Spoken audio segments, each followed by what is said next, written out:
చలో ఇప్పుడు ఈయన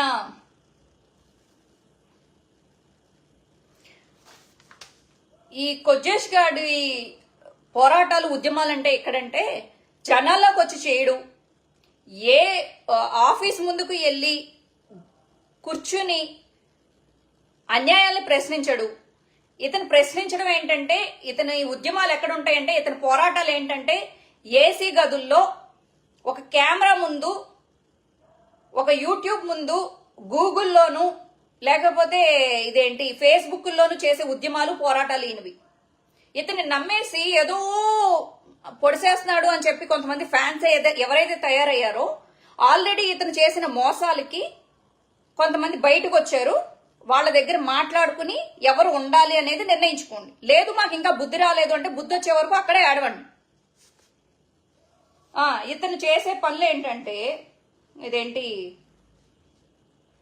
సామర్లకోట గిరీష్ ఆత్మహత్య చేసుకుంటే, గిరీష్ అనే ఒక దళిత పిల్లోడు సామర్లకోట పోలీస్ స్టేషన్కి వెళ్ళి ఏదో పెద్ద తోపు తురుంకాన్లాగా అక్కడికి వెళ్ళి పాపం పిల్లల్ని రెచ్చగొట్టి పోలీసుల మీద బూతులు మాట్లాడిస్తే, పోలీసులు వాళ్ళ హక్కు ప్రకారం న్యాయం ప్రకారం ఆ పిల్లల మీద ఏదో పెడితే, ఇతని మీద ఒక కేసు పడితే అందులో ఇతను తప్పేది లేనట్టు వైఎస్ఆర్సీపీని ఇతని మీద కుట్ర కుతంత్రాలతో ఇతని మీద కేసు పెట్టించినట్టు అబద్ధంగా అతని ఛానల్లో సృష్టించుకుంటున్నాడు, విషపోతలు కోస్తున్నాడు. ఇది మీరు గమనించాలి.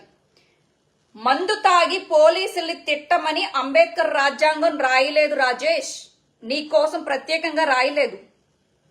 అందరికీ హక్కులు కల్పించబడింది రాజ్యాంగం, అది గుర్తుపెట్టుకో. అలాగే 18 మంది యువకులు రావులపాలెంలో, ఇంకా అది నేను పెద్దగా చెప్పక్కర్లేదు, వీళ్ళ ఫ్రెండ్స్ అయితే చాలా చాలా బాగా చెప్తారు. వాళ్ళ విషయంలో కూడా ఏదో కొంచెం తప్పులు దొరికితే ఇతనికి ఏదో మొత్తం మీద ఏదో అయింది. అలాగే శ్రీకాకుళంలో డీజీ స్థాయి వ్యక్తిని అమ్మనా బూతులో మరి ఏదో మొత్తం మీద ఏదో అంటే అతని మీద కేసు పెట్టారు. అంతేకాకుండా ఇతను దొంగ రిజిస్ట్రేషన్లు చేయించుకుని కార్లు తీసుకొస్తే శ్రీకాకుళంలో అతను అతను పెట్టిన కార్లు నెంబర్లు తప్పు, సంథింగ్ రిజిస్ట్రేషన్లు టోటల్ గా విరుద్ధంగా కార్లను తీసుకొస్తే ఆ కార్లను కూడా సీజ్ చేసేశారు. ఇప్పటి వరకు ఎందుకు రిలీజ్ చేయించుకోలేదు అతని కార్లు? అతను న్యాయపరంగా సంపాదించుకుంటే, అన్ని కరెక్ట్ గా ఉంటే, అన్ని కరెక్ట్, ఎవడైనా సరే ఇది రాజ్యాంగం అనేది ఒక ప్రభుత్వానికి అన్ని హక్కులు కట్టబెట్టలేదు. అర్థమవుతుందా?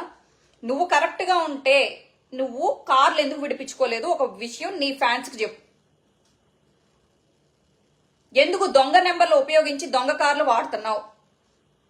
నువ్వు చేసే క్రిమినల్ యాక్టివిటీస్ ఎవరికి తెలియవు, కానీ నువ్వు ఛానల్ అడ్డం పెట్టుకుని, మీడియా అడ్డం పెట్టుకుని నిన్ను నువ్వు సెల్ఫ్ డబ్బా కొట్టుకోవడమే లక్ష్యంగా, జగన్ గారిని తిట్టడమే లక్ష్యంగా, ఏం అనట్లేదు కదా అని చెప్పి నీకు నువ్వు రెచ్చిపోతుంటే అడిగేవాడు లేడనుకుంటున్నావా? ఇంకా పాస్టర్లని అడ్డదిడ్డంగా తిట్టాడు. ఇంకా కువైట్ నుంచి ఇతనికి ఫండ్లు వస్తున్నాయి. సో ఇలాగా ఇతని గురించి చెప్పుకుంటూ పోతే ఇతని పాప చరిత్ర అనేది ఇప్పటితో అంతమయ్యేలాగలేదు. ఈ మొత్తం రాత్రంతా పడుతుంది. దయచేసి ఎవరు ఏంటి అనేది తెలుసుకోండి.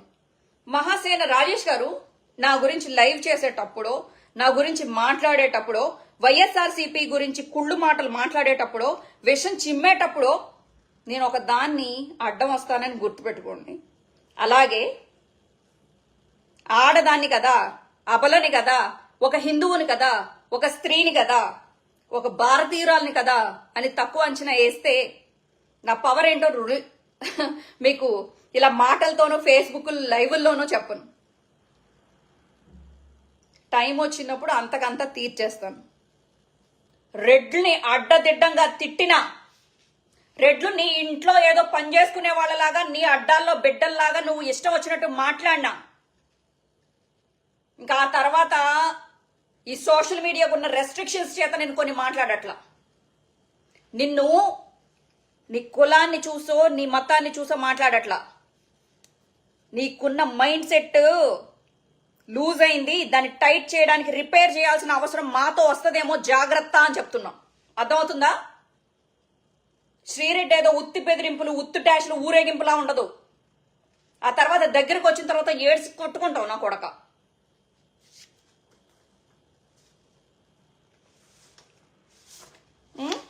వైసీపీ మీద ఎంత కుట్రంటే, ఎందుకు వైసీపీ అంటే నీకు పడదు చెప్పు. ఎందుకంటే మాల కార్పొరేషన్ చైర్మన్ గా నువ్వు అడిగిన వెంటనే నీ చేతిలో పెట్టలేదు కాబట్టి.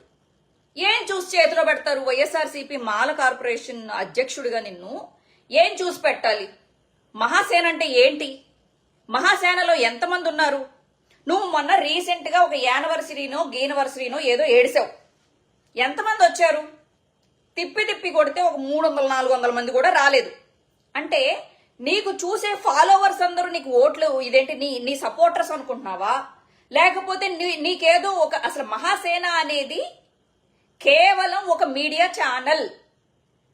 It's not a party, it's not a political party, it's after all a channel, YouTube channel.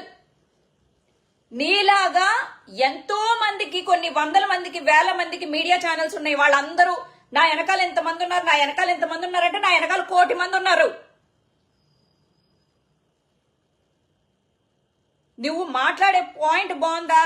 మేమందరం సపోర్ట్ చేసేవాళ్ళం. కానీ నీకు ఒక పార్టీలో ఒక పదవి ఇవ్వలేదని చెప్పి కక్ష కట్టి జగనన్న మీద విషపు మాటలు మాట్లాడుతూ ప్రతిరోజు పొద్దున లెగిసిన దగ్గర నుంచి సాయంత్రం వరకు చంద్రబాబు ఆ ప్యాకేజీ కుక్క పవన్ కళ్యాణ్ ఇచ్చే 10,000 వచ్చే ఆ 20,000 పోగేసుకుని, ఒక స్క్రీన్ పోగేసుకుని, ఒక ఆఫీస్ పెట్టుకుని మీసాలు మెలేసుకుంటూ, పిల్లికి కూడా ఉన్నాయిరా మీసాలు, పిల్లికి కూడా ఉంటాయి, రొయ్యకు కూడా ఉన్నాయి మీసాలు. ఆఫ్టర్ ఆల్ నీకుండటంలో ఏంటి గొప్ప?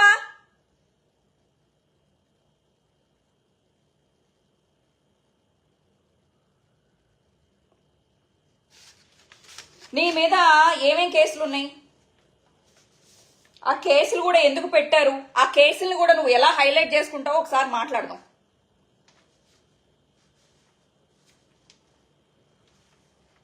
నువ్వు మాట్లాడితే ఇదేంటి కాపులకి 100 రూపాయలకి పడుకోబెడతారా ఏంట్రా అని చెప్పేసి ఎవరిని తిట్టావు? నువ్వు కాపుల్ని తిట్టావా? లేకపోతే కాపులోళ్ళు గనక మాకు పడుకోబెడతారని మాట్లాడావా?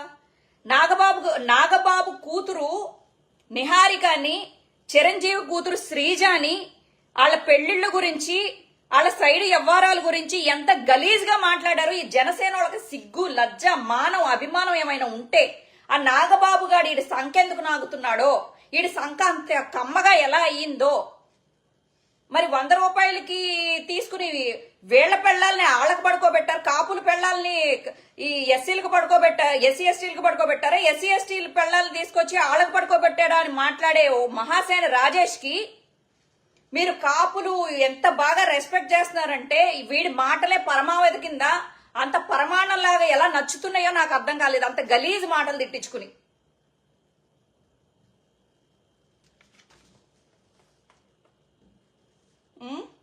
సౌదీకి, ఖతర్కి ఆ కూలీల్ని పంపించి అక్కడి నుంచి ఇక్కడ ఈ కష్టం వచ్చింది, మేము ఆ పోరాటం చేస్తున్నాం, డబ్బులు పంపించండి అని ఖతర్లో ఒక ఆంటీని పెట్టి, ఖతర్ ఆంటీని సంథింగ్ యూజ్ చేసి ఆమె ద్వారా డబ్బులు. పతివ్రత కబుర్లు చెప్తావేంట్రా? పొద్దున్న లెగిసిన కాడి నుంచి నీ వీడియోలో పతివ్రత మాటలు. ఓరి నాయనో, నువ్వు చెప్పే మాటలు గాంధీ మహాత్ముడు కూడా చెప్పలేదు, శ్రీకృష్ణ పరమాత్ముడు కూడా చెప్పలేదు, ఆ యేసు ప్రభువు కూడా చెప్పలేదు నువ్వు చెప్పే మాటలు. ఈ రోజు ఏ దేవుణ్ణైతే, ఏ యేసు ప్రభువునైతే నువ్వు నమ్ముకుని పైకొచ్చావో, ఏ డబ్బులైతే, ఏ యేసు ప్రభువు డబ్బులైతే నువ్వు తిన్నావో, ఈ రోజు ఆ దేవుణ్ణి కూడా తిట్టి నువ్వు ఈరోజు నువ్వు ఇలా అవుతున్నావంటే, ఫేమస్ అవుతున్నావంటే చాలా గ్రేట్. అలాగే అంబేద్కర్ గారిని ఒక మాట అన్నావు, జ్ఞాపకం ఉందా? అంబేద్కర్ గారు రాజ్యాంగాన్ని ఫాలో అవుతాం కానీ అంబేద్కర్ గారి రచనలు నేను ఫాలో అవ్వను అని. వావ్, వాటే అంబేద్కర్ ఫ్యాన్ అండి మీరు. ఇవన్నీ ఎవరికీ తెలీదు, ఇవన్నీ ఫేమస్ అవ్వవు.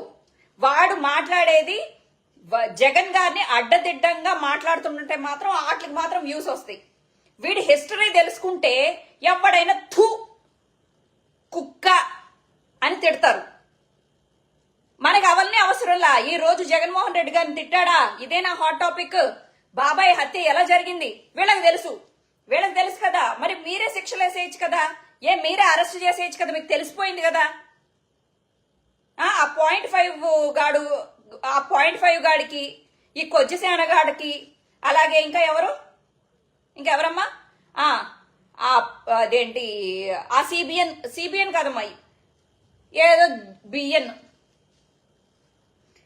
ఈ నాయుడు గారులకి చౌదరి గారులకి ముందు తెలిసిపోతాయి. ఎవడింట్లో ఎవడు ఏం చేస్తున్నా, ఎవడికి ముండున్నా కానీ వీళ్ళకే ముందు తెలిసిపోతుంది. ఎందుకని వీళ్ళు చేసేదే ముండ పనులు, వీళ్ళు పడుకునేదే ముండల దగ్గర, వీళ్ళు చేసే పనులే ముండ వ్యాపారాలు. అందుకని వీళ్ళకి ముండ పనులే తెలుస్తాయి. వీళ్ళకి మంచి పనులు ఏమి కనబడవు, ప్రభుత్వం చేసే మంచి పనులు కనబడవు, పథకాలు కనిపించవు.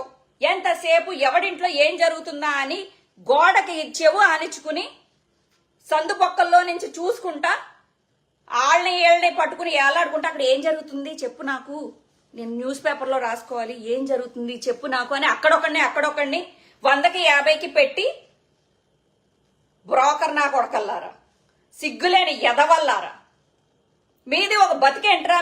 మీ కుటుంబాల్లో ఏదో మీ ఆడవాళ్ళందరూ కరెక్ట్ గా ఉన్నట్టు మీరు ఏ పనులు చేయకోకుండా మొత్తం ఇన్ని 100 కోట్లు మీరు టీవీ ఛానల్స్ ను అడ్డం పెట్టుకుని సక్రమంగా సంపాదించినట్టు, ఏ ఒక్క బ్లాక్ మెయిల్ చేయనట్టు, ఏ ఒక్క సంసారం కోల్చనట్టు, ఏ ఒక్క ఏడుపు లేకోకుండా మీకు డబ్బులు వచ్చినట్టు, న్యూస్ ఛానల్స్ కి కూడా ప్యాకేజీలకు తీసుకుని న్యూస్లు చెప్పుకునే చెత్తనా కొడకల్లారా. ఆ ప్రజల ఫీలింగ్స్ కూడా, మనోభావాలు కూడా అర్థం చేసుకున్నా మీ ఇష్టం వచ్చినట్టు మీ మనోభావాలను అడ్డం పెట్టుకుని మీ స్వలాభాల కోసం మీరు న్యూస్ చెప్పుకునే కుక్కల్లారా. మీరు బాగుపడరు. రాష్ట్రం సుభిక్షంగా ఉండకూడదు మీకు. రాష్ట్రం సుభిక్షంగా ఉంటే ఏడుపు మీకు. యాక్సిడెంట్లో చచ్చిపోకుండా ఇంకా ఎందుకు బతుకున్నారా దరిద్రులారా?